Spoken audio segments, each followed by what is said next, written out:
mwasi oyo ekokoma lokola na poto. Kosala pena université awa na Mbandaka.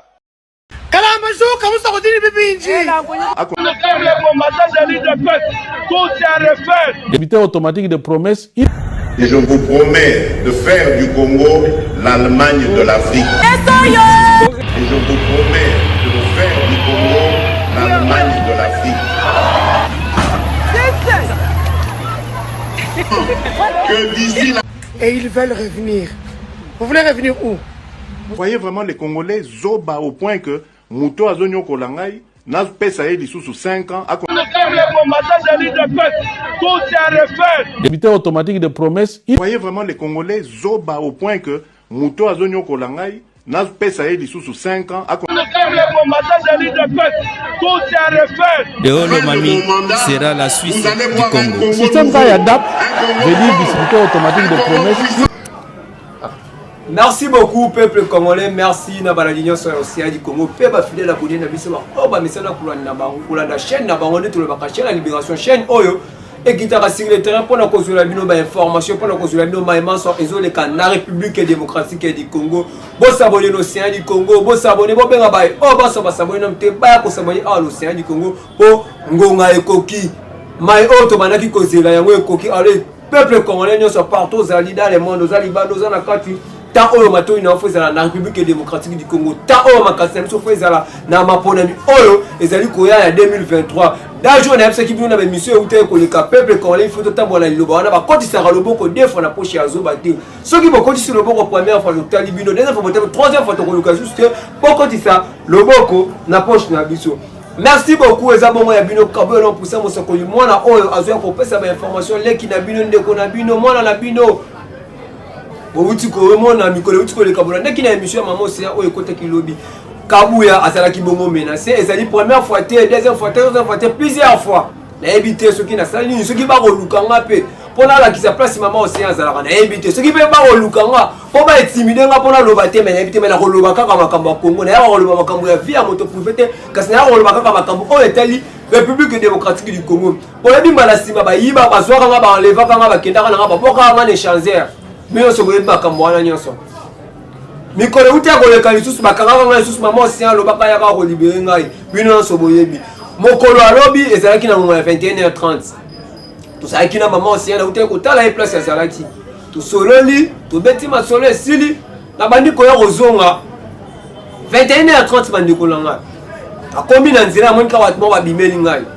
oyo la kisa carte tuni ba carte ya nini au carte d'électeur papa na 21h30 au contrôler ma carte d'électeur na koloba bon maman babimé belé allez tia singa ba ligote nga ba singa moko do na yebite marque ba singa no so na benga ko ba singa do ba singa moko ya makasi auto monaka bato ba voyager ba kinaka ba mboka na mimi tukamnene ba linga ka yango ba lingi nga na nzoto mais papa na sali obie yeloko nini carte yango bon ba boy ba kenanga ti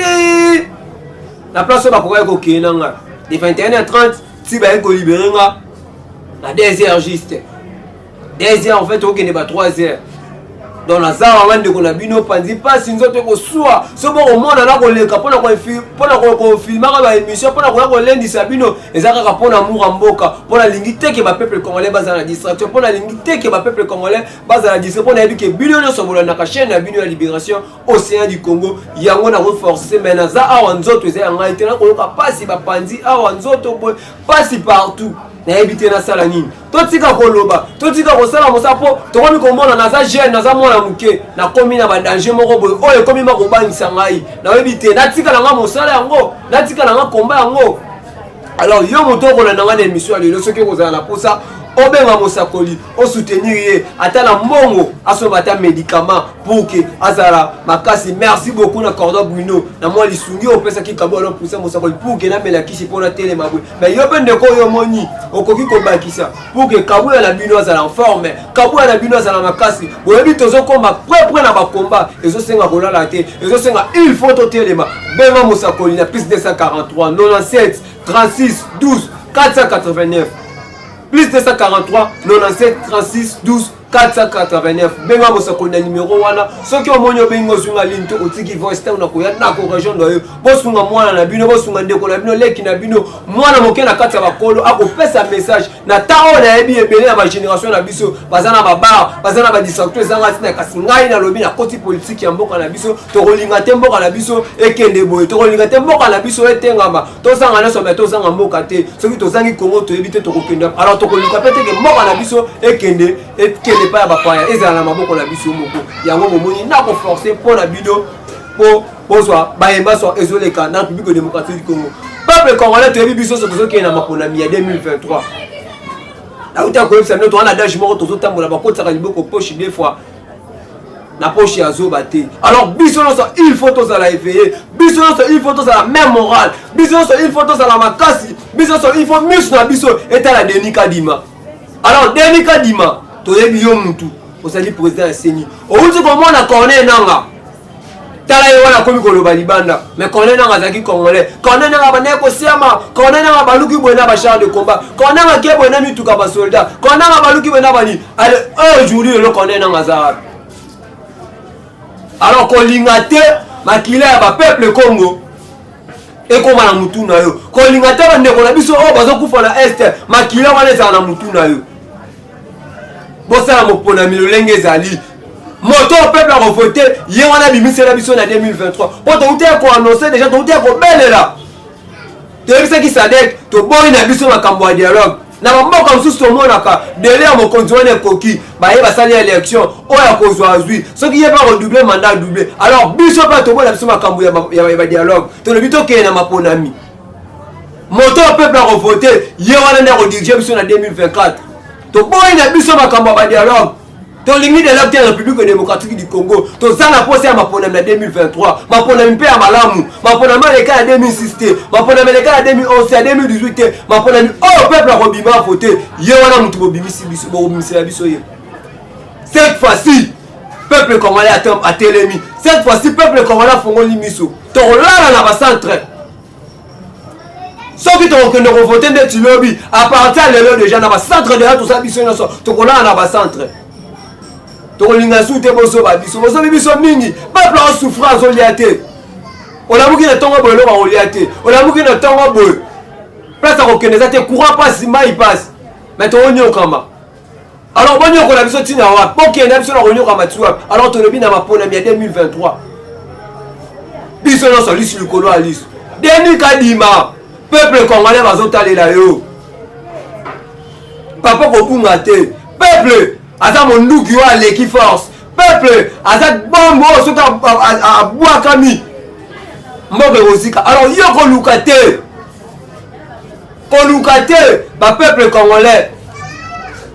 makila na bango etanga mpona yo koluka te ba peuple congolais balela peuple congolais na kanda o souffrir peuple congolais za na nzala tika moto peuple a voté yo wana bima poto wana kanda cette fois-ci 2023 bokokosa biso te to bima na nzela biso nyonso to salini soto bibi to bipo na mboka mabe moko ba koligote biso basinga pona nini na ibele kwa nani bato ba kobunda kuna ba libre ba otambola na bakulu na te na ibaka te na yaka na sala kamsala nga pona mboka na bamboka mususu kutu lokola ba age lokola biso boye boko lengela biso bokoki kopréparer biso atuto préparer bana oyo baza bana oyo bakozala venir alobi ya République démocratique du Congo alors nakoma na kotambola na kobanga mpona mboka na lobi na kobanga te na kotambola oyo koyeya oyo bokosala nga bosala na kotambola eza mpe première fois bokanga nga te bokanga nga trop na kotambola bokanga nga lisusu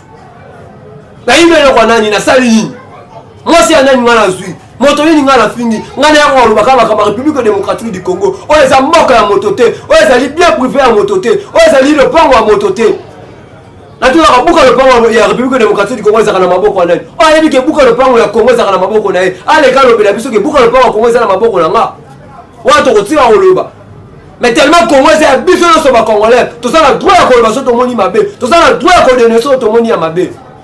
alors c'est ton lobby tomi monani mabe c'est ton lobby et comme mabe to salini peuple congolais partout ça dit dans le monde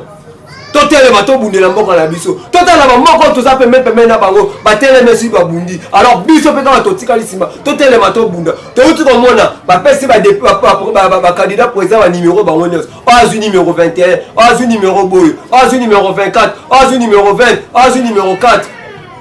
Alors peuple congolais tous à éveiller plutôt tous à l'éveil totelema mpona mboka na biso bo soutenir babundeli na bino ndenge mwana mboka bundo mimenga lobaka ndenge mama océan alobaka ndenge kabula mosokoli bazwa kolendisa bino bo soutenir balobeli na bino tokomi na sécurité na mboka na biso moko mpona nini po tokoloba so mpe tobi tolobi to tokangi munoko banani bakolobela bino alors fo kaka toloba mpona na république démocratique du Congo bomoni bakangi ngai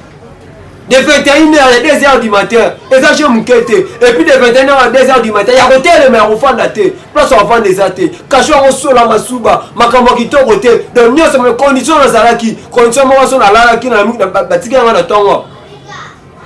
mais peut-être nalinga naloba na minso bengaka bayeso minoki babike kabuya l'homme puissant aza ebembe mpo étouffement na kati boyebi na Congo toa na époque ya mbula milungi ezozala moye te étouffement na kati façon ezalelaki kitoko te mais babloke nga na kati wana de 21h30 à 2h du matin debout ya kotelema lokwa nayibaka eloko ya motu. Alors yo mutokolana na émission lelo sunga molobeli na bino sunga mosakoli na numéro na uti kopesa benga ngai pona za forme benga ngai pona za makasi benga ngai pona telema lisusu benga ngai pona ya lisusu koloba soki bo bengi ngai te tokomi ko kende veille ya maponami. Alors photos à la éveiller. Alors il faut totelema il faut tobundela mboka na biso totala bandeko mosusu batelemi botala na Burkina Faso na minso bakomi libre na mboka na bango na ba Niger na minso bakomi libre na bamboka ndenge na ndenge pourquoi biso na Congo tokoki kokoma libre na mboka na biso te soki tolobi totelema moi distraction moko ye soki tolobi totelema baye ba distraire biso alors cette fois-ci tolobi to boyi distraction na République démocratique du Congo Congo eza ya moto te pouvoir tokoki kotelema ka esika moko te totangi mpe baklasse lelo mpe lobi to lobi kuna mpe tokoki kozala mpe bakondition dirige mpe mboka alors pouvoir koki kotikala te kaka ya moto moko te pouvoir eza ya biso nyonso osalisi eka esimbi te okei oyo mosusu aye osalisi eka osimbi te okei oyo mosusu aye. Alors Congo eza ya bacongolais peuple congolais partout ozali ozali bano oza na kati eza ya bino kabula l'homme puissant naika nayebisa bino na ndenge oyo na condition oyo nazalelaki ezalaki vraiment kitoko te ezalaki vraiment mabe na condition oyo bakangelaki nga nasali eloko te nayibi eloko ya motu te na age na ngai nakoma kotambola na kobanga na age na ngai nakoma kotambola na kobatama mpo nasali nini alors nalobi na kotambola na République démocratique du Congo mpo eza mboka na ngai. Maman na ntango abotaki ngai papa na ntango abotaki ngai alakisaki ngai te kalobi ke kabula l'homme puissant mboka na ezali Brazza kabula l'homme puissant mboka na ezali Tanzanie te acha bi mboka na ezali Congo naza congolais du sang ya makambo nyonso na kotambola na République démocratique du Congo bokanga nga bobomanga lisusu